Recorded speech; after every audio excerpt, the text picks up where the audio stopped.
और ये शेयर काफ़ी रीज़नेबली प्राइस्ड है और इसका अगर आप देखेंगे प्राइस टू अर्निंग वो 33 की आती है।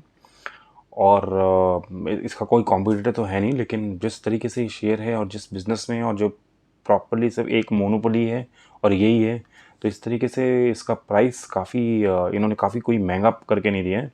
तो इन्होंने वैल्यूएशन सिर्फ 33 रखी हुई है, प्राइस टू पी रेशो, तो which is actually very attractive.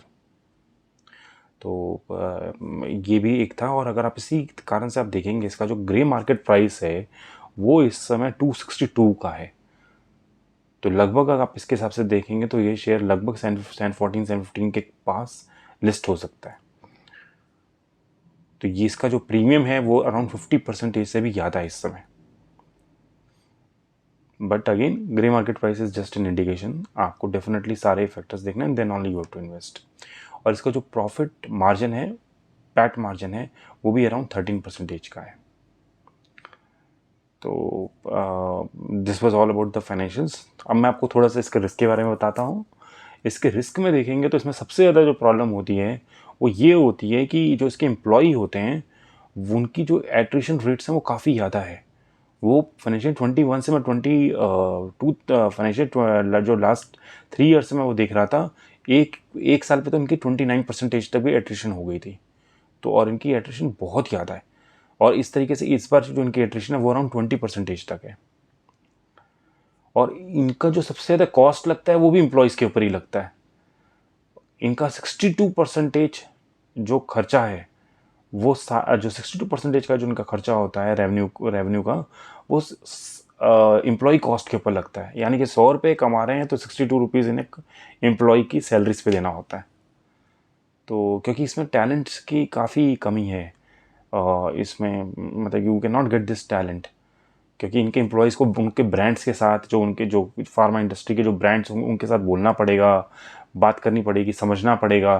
तो एक तरह से कंसल्टेंसी का भी ये बिज़नेस करते हैं, जैसे केपीओ का, जैसे मैंने आपको बताया, और वो भी फार्मा प्रॉपर इंडस्ट्री में। तो दैट्स वाई इनकी कॉस्ट काफ़ी ज़्यादा है। और अगर आप देखेंगे जो उसके बाद इसका जो नेक्स्ट रिस्क है, वो जो इनके कस्टमर्स हैं, इनके टॉप 10 कस्टमर्स हैं, इन्हें 67% का रेवेन्यू मिलता है। और अगर मैं टॉप 5 कस्टमर्स की बात करूँ तो इन्हें 50% का रेवेन्यू मिलता है। तो यदि इनके स्टार्टिंग के कोई कस्टमर्स अगर आगे पीछे होते हैं तो इनको बहुत भारी definitely it will have a hit, और इनको इनके ऊपर नुकसान भी हो सकता है। और अगर आप ये देखेंगे कि इनकी सिर्फ दो लोकेशन से, नॉर्थ अमेरिका एंड यूरोप से 96% का रेवेन्यू आता है। तो अगेन ये एक लोकेशन पे काफ़ी डिपेंडेंट है। फिर अगर आप देखेंगे एक रिस्क जो इनका आता है कि जो इनके कॉन्ट्रैक्ट्स होते हैं वो कस्टमर्स इनके कभी भी आके कॉन्ट्रैक्ट्स इनके कैंसिल कर सकते हैं। ये 1 मंथ से 3 मंथ्स के नोटिस देंगे और बोलेंगे कि हमें अपना आपके साथ कॉन्ट्रैक्ट कैंसिल करना है, या हमें अपना कॉन्ट्रैक्ट कम करना है आपके साथ, कि पहले हम 10 दवाइयों को करते थे, अब 2 दवाई का करेंगे। तो इनको काफ़ी इम्पैक्ट होगा। और कल को अगर कोई बड़ी जैसे फार्मा कंपनीज हैं, वो अगर अपना ही एक इन हाउस एस्टैब्लिश करती हैं कि प्रोसेस एस्टेब्लिश करती हैं, एम्प्लॉय करती हैं ऐसे लोगों को, कि जिसमें वो खुद ही ये सारे काम करें, ये जो केपीओ की काम, रेगुलेटरी फाइलिंग, ऐसे मैसेजेस देना and everything what ever they are doing it, और वो डिजिटल इंफ्रास्ट्रक्चर का सारा काम करें, तो इनको काफ़ी लॉस हो सकता है। और सिंस ये अगर इंटरनेशनल में जिस तरह से ये ट्रेड करते हैं, क्योंकि इनको सारे लॉस पता होने चाहिए, तो इन्होंने मल्टीपल जगह पे अपने ऑपरेशंस के लिए बिजनेस खोले हुए, ऑफिस खोले हुए हैं। तो इन्होंने जैसे चाइना में भी ऑफिस खोला हुआ था, तो वहाँ पर जब 2020 पे गवर्नमेंट ने, सेंट्रल गवर्नमेंट ने, हमारी गवर्नमेंट ने मना किया था कि चाइना के साथ हमें कोई डील करनी है तो उसके लिए अप्रूवल्स होनी चाहिए।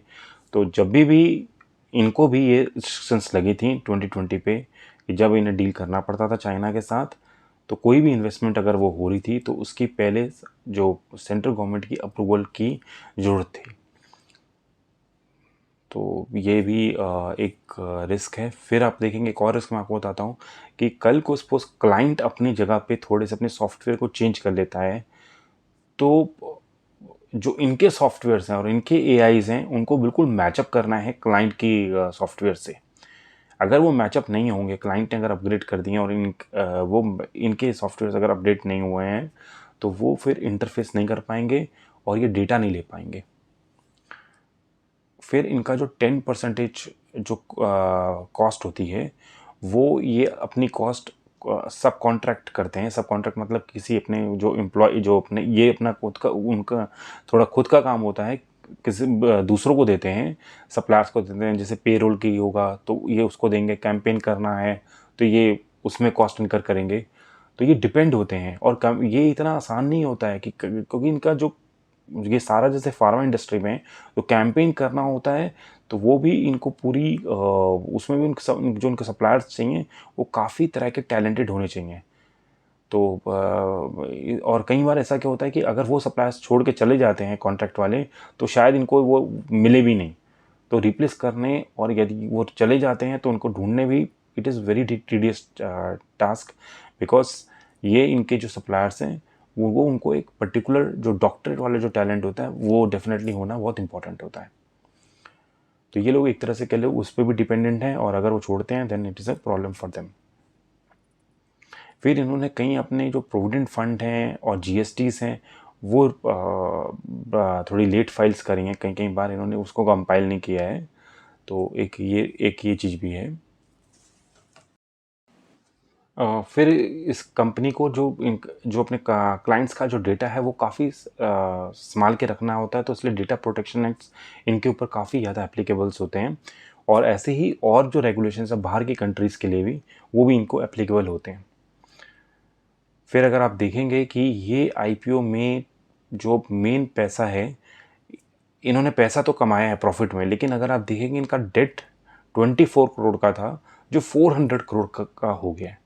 तो यदि ये प्रॉफिट्स जो इन्होंने कमाए हैं ये मतलब it has come because of the debt, तो डेफिनेटली आने वाले टाइम पे इनको प्रॉब्लम भी हो सकती है, क्योंकि जो इंटरनल अक्रूवल्स हैं अगर वो इतने नहीं होते हैं तो इनके पास वापस से डेट पाइल्ड अप हो जाएगा।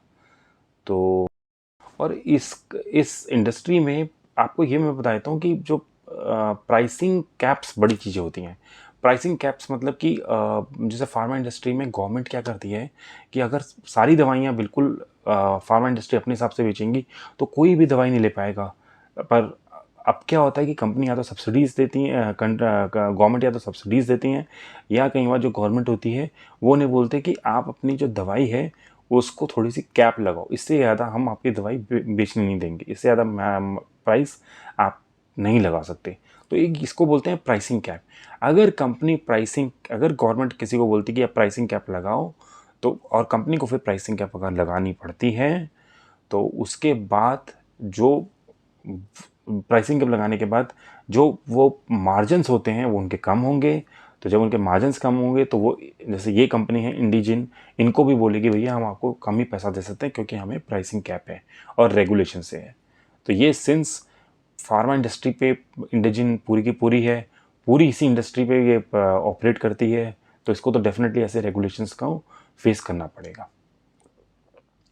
तो ये भी इनके लिए एक रिस्क होगा कि इनके मार्जिन्स कम होते हैं बिकॉज ऑफ कि इनके जो मेन जो अल्टीमेट प्रोडक्ट हैं जो मेडिसिन हैं उन्हीं के ऊपर कैप लग जाता है प्राइसिंग का।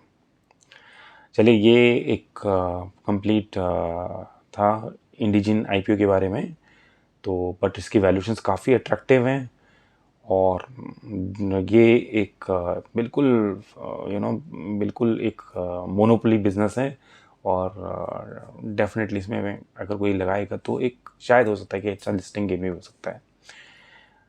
इसके बाद में एक आपको जो आईपीओ कल जो डिस्कस करूंगा वो होगा विंसोल इंजीनियर्स। वो एसएमई आईपीओ है और वो सोलर और इसमें विंड एनर्जी पर है। तो ये आईपीओ काफ़ी ज़बरदस्त तरीके से मैंने देखा है कि ये बढ़ रहा है और इसकी अगर आप देखेंगे इस कंपनी के बारे में, तो ये कंपनी भी गुजरात बेस्ड है और ये इसको कंपनी के जो कस्टमर्स हैं वो अडानी इंजीनियर्स हैं, केपी हैं, काफ़ी स्ट्रांग हैं और इसके रेवेन्यू बुक्स भी काफ़ी अच्छी तरह से आगे बढ़ी हैं। बट हम इस पूरी कंपनी की डिस्कशन कल करेंगे।